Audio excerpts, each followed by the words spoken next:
Sri Ram Samartha. Means of attaining God.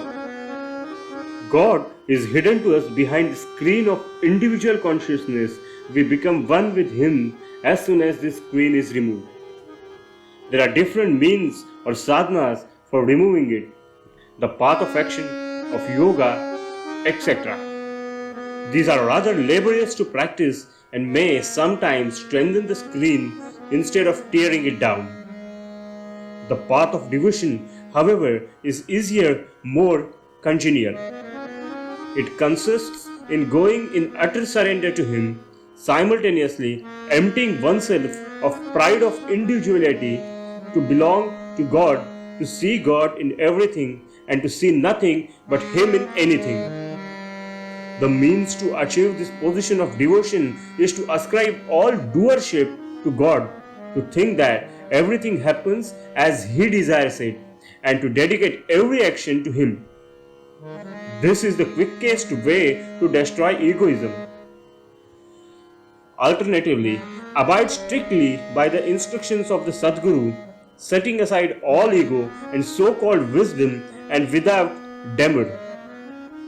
The least one can do is merely to live with Him in His company, listening to His talk, observing every action of His, gradually consume all ego. There are two ways of creating and imbibing the spirit of devotion. One is kind of recklessness with oneself, to divest oneself of everything, including clothing, and donning only a loincloth and sitting down in a sort of satyagraha to meet God. This, however, is difficult for a common man. The other, easier way is to create intense love or devotion by constant companionship, to read about His virtues, to listen to other devotees' panegyrics, to visit temples and see His idols, to do everything for Him in His remembrance.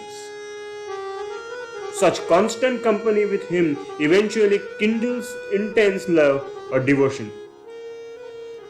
Devotion with an ulterior mundane object cannot be called genuine devotion. True devotion must be for its own sake.